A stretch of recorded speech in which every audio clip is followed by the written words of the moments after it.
Hey, you. Yes, you. Are you excited about outlining an entire chapter over Christmas break? Wait, no, come back. Well, now you can be with this easy-to-understand guide for electrochemistry. Bill Nye the Science Guy. Bill Nye the Science Guy. Bill Nye the Science Guy. Science rules. Bill Nye the Science Guy. Inertia is a property of matter. Bill Nye the Science Guy. T minus 7 seconds. Bill Nye the Science Guy.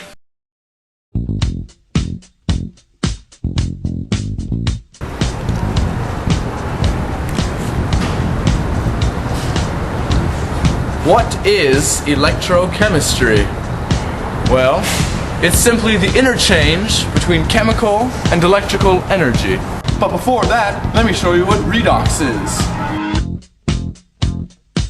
Well, a redox reaction is a reaction involving a transfer of electrons from the oxidizer to the reducer. What does that mean, Josh? Well, the thing being reduced is the one that gains electrons. This is also known as the oxidizing agent. Here's a way to remember. GR stands for G, gains, E, electrons, R, reduced. Notice that when the one with the higher oxidation number, or the smaller particle, gains electrons, the particle gets bigger, with the lower oxidation number.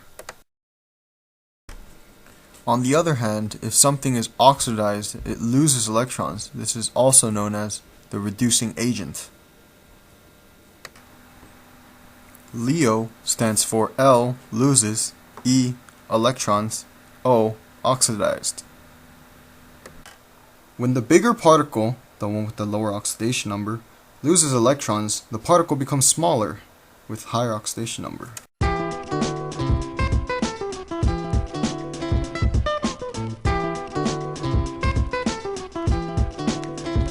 A galvanic cell is a device in which chemical energy is turned into electrical energy.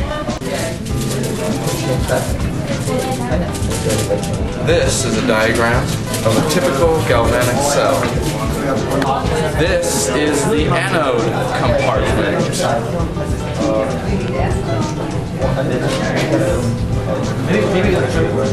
Oxidation occurs here. This is the cathode compartment.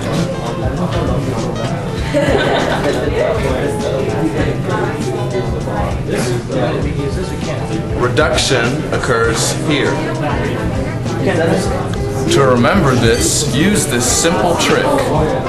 Anox and red cat. Ana, oxidation, reduction, cathode. This is the porous barrier.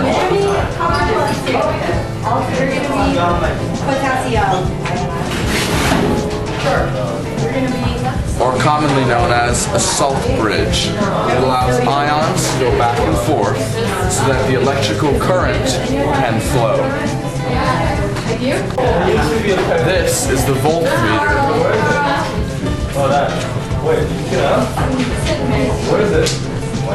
My assistant will explain more about it later on. Because oxidation occurs in the anode, particles of the electrode fall off, as shown with zinc here.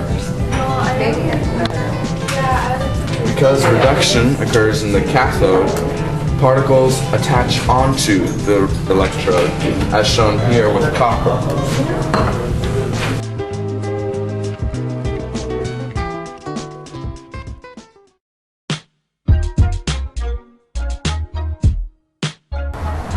So cell potential is pretty much the pull,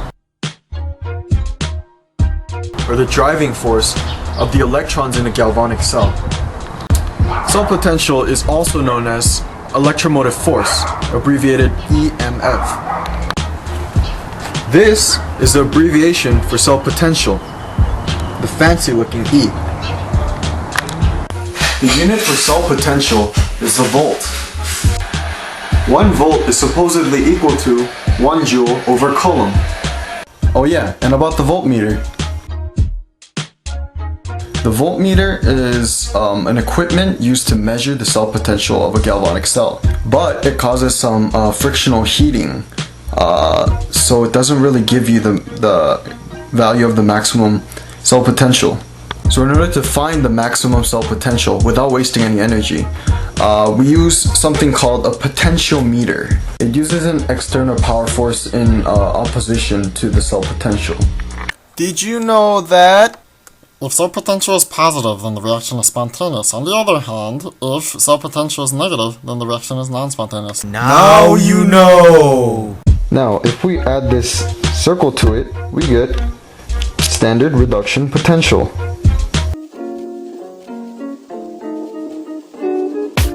Standard reduction potentials are cell potentials when the solutes are at 1 molar and gases are at 1 atmosphere. See this list? Standard reduction potentials of transition metals. Was it too windy? See these numbers? They're there because you can't find them out yourself. Notice how they're all gaining electrons. They're all getting reduced. Each metal has its own standard reduction potential, and you can add them together when they're in the same cell.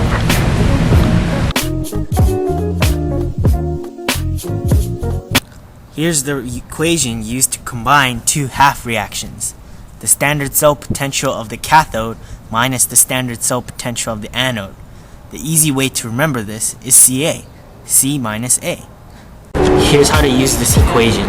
If there's reduction, there's gotta be oxidation. But they're all reduction. Look at that. Yeah, look at that. All reduction. All of them. So, we gotta find the one with the least value, flip it around, and use it as an oxidation reaction. Here's an example.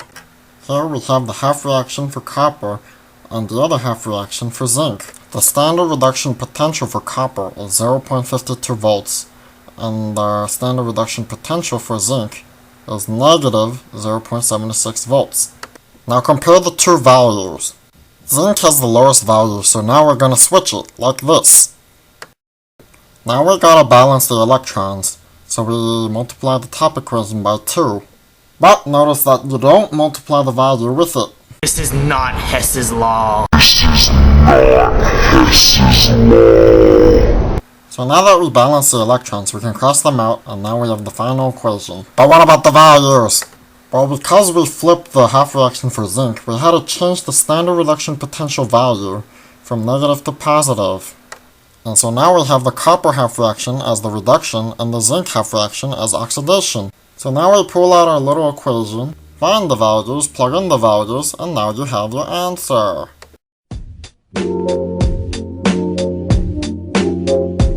Standard reduction potential is always positive when you use this equation. The cell will run spontaneously in the direction that produces the positive potential. Oh yeah, an inert conductor, such as platinum, is only needed if none of the substances in the half reaction is a conducting solid.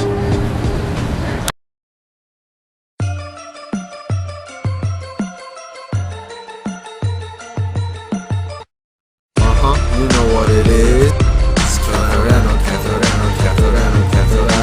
Yeah, look at this galvanic cell, what's in it? Anode oxidation, cathode reduction, Each one has its own standard reduction potential. cathode anode. Thank you for watching See you next time on Cyanide the Science Guy.